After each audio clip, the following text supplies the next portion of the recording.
Pia wewe ni youth. Na mzazi pia. Na mzazi pia. Soon to be Gen Z ni Gen Alpha. Gen Alpha ni hata I'd say a better generation, Gen Z Pro Max. Like they're an advanced generation ya Gen Z. So we have work as parents really. So vile tu amesema ni inatoka kwa parents because mostly our parents were Gen Zs ni millennials na Gen X. Yes. So sisi vile tuliparentiwa is very different. So what I'd say is as parents we need to be cognizant of the fact that kuna a very huge generational gap, and so mostly is to do more listening than reaction. Vile amesema we snap. So if nimelearn, like I have a two preteens in my house, ni wale wanakuweka very accountable, and that's what we didn't know. We didn't like we were brought up ki-dictator. Nimesema na hivyo ndo itakuwa. Yeah. But this generation wanataka kukuwa na opinion na whatever they say they want it to happen. Yes. So for them they are go-getters, like it has to happen.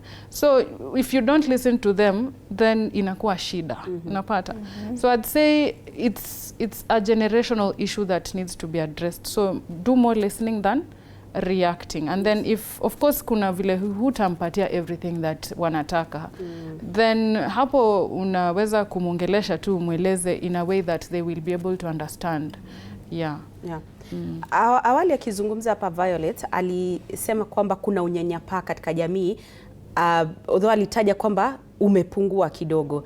Lakini sasa nauliza, licha ya kuwa na uhamasishaji zaidi, unajua hata awali haikuwa rahisi kwa mtu kama wewe ambaye amepitia matatizo haya ya afya ya akili kuja kwenye runinga kuzungumza. Kwa hivyo it means kuna a lot of awareness, kuna a lot of uhamasishaji, lakini bado unyanyapaa upo. Ni kipi ambacho huenda kinachangia katika unyanyapaa kuwepo licha ya uhamasishaji uliopo? Naweza sema mostly the biggest thing ni stigma. Ile ya what will people say around me, na kwanza kuna history ya hiyo stigma. Kama maybe you attempted to speak at one point na ukazimwa ama ukakuwa judged, maybe you lost friends, then hiyo inafanya mtu ana drawback. Pia ni vile social media naweza sema imeimprove kidogo, like when somebody talks about their mental health issues, zile comments ambazo ziko kwa hiyo post, unapata mtu ataona nijitokeze ndio watu wa comment hivi kwa status yangu or post, then wanarudi kwanza TikTok is something else.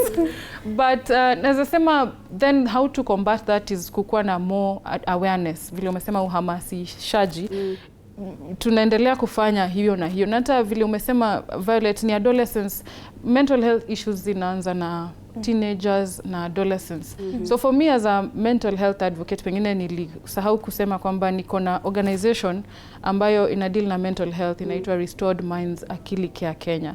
So hapo tunafanya a lot of mental health awareness talks, na hatu approach too from adults.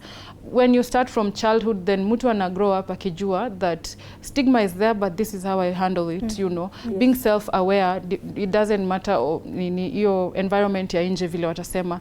What matters is that I am mentally okay, so that I can be able to interact with people in a good way. So tuko na, hata on Friday tuko na event ya teenagers, penye wanakuja, they interact with each other, because we learned that wakikuwa hata place moja wanaweza kuongea amongst themselves, then that is some sort of group therapy, and then wanaweza kujua kumbe I'm not the only one going through this with my parents. Wazazi wote they need help. In quotes, you know, that's how, you know, interact at the same level, then they are able to understand that I'm not alone in this. So we have an event on Friday, we bring them together, and then we have vile tumesema career is a problem, so we have a career talk for them, we have music and dance for them, so that ni watu wapendi kuboeka, so throughout the day kutakuwa na hizo breaks, music, dance and all that. So when you approach it holistically like that, you listen and you also speak to them, then unapata hiyo awareness ina increase, and you continue. Hakuna kusema ati imetosha, it is a continuous job. Yes. Asante sana.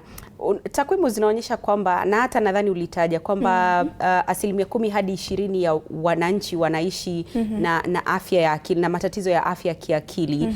Je, unadhani kama taifa tunafanya vya kutosha kupambana na hali hii ya afya ya akili? Are we really investing enough to deal with this? Wow. Thank you for that, Kilemi. We are trying, okay? We are really trying. And given also we have hosted the second edition in Africa for MHLP, we are trying as a country. MLHP sasa ni gani? Mental health leadership programs, okay? Imefanyika 2 days ago at KMTC. Na hii inamaanisha as a country we are embracing it, okay? Remember, mental health issues are things that are very new to us as well. We are trying to embrace. So too much pressure also could lead to are we not doing enough? Peer, we are really trying as a country, and as organizations, just like she was mentioning, they are also creating a lot of awareness. It's not enough, yes, but also as media, I'm seeing people blogging about mental health. You're engaging more experts when it comes to mental health in these programs, which makes it 90% kind of improvement. So you are trying as a media house, and as a country, they are also, I think also the Ministry of Health is putting an upper hand to it. Covers are catering for the mental health issues. So the issue is an individual. People stepping away from home to go and seek this help. Okay. That is where the problem is. Unajua pia this personal development can make someone so dull that it makes them say, I will use work as an scapegoat for me. Okay? Kuna haya tunaita personal crisis ama personal developments, kama difficulties with the family, difficulties with your marriage and all that. And then people think they can separate work from personal issues. There is no way you can separate such. This is one person. Yes. Okay? There's a way they integrate one another. Okay? Nimepoteza a loved one today. I go to work in the evening, night shift. Honestly, that's one person, and it causes a lot of emotional exhaustion, and then that leads maybe to my lack of sleep, and then anxiety kicks in, depression kicks in, and then suicidal ideations, which becomes very sad. So individuals, ni sisi wenyewe kwa wenyewe kwenye manyumba hatujachukua lile jukumu la to step out. If you walk to your neighborhood, I'm sure you won't pass even 15 kilometers before you find an office where you can be attended to. Okay? So kuna hata wengine labda pia wanaweza sema mental health is expensive. Yes. Exactly. Hata takwimu za Ipsos zinaonyesha kwamba kudeal na mambo ya mental health ni gharama kubwa zaidi. Na hata ule upatikanaji wake, the access na gharama ni kitu ambacho kinachangia katika watu kutofika katika vituo hivyo kutafuta ule usaidizi. Kwa hivyo sasa tunaweza kufanya nini? Manake tayari imetangazwa kwamba ni donda sugu. It is. Kwa hivyo sasa iweje kwamba ni donda sugu lakini hata upatikanaji wake ni changamoto, gharama yake ni ya juu. I love the way you've related to that and grabbed it very fast. Ndio mtuingilie wana psychology, si ndio? Tafadhali make it affordable for us, man. So there are services at a private level. Yes. Okay? Just the way you seek x-rays or scannings, it's not the same as a public hospital. Okay? So don't say I'm staying at home because therapy is expensive. You can walk to a public facility and be attended to. There are some places where therapy is even pro bono. Okay? And for us, myself, I'm in a private sector, firm of psychotherapy and consultancy. We do therapies, and it reached a point where we said, okay, let's reduce this from 5,000 maybe to 3,000 to make it affordable for our clients. So PRCs, we can negotiate. Yes. Okay. Hiyo ni private, hajafika public. Kwa hivyo nakuja kwako kama mwana saikolojia kwa saa ngapi? 1 hour.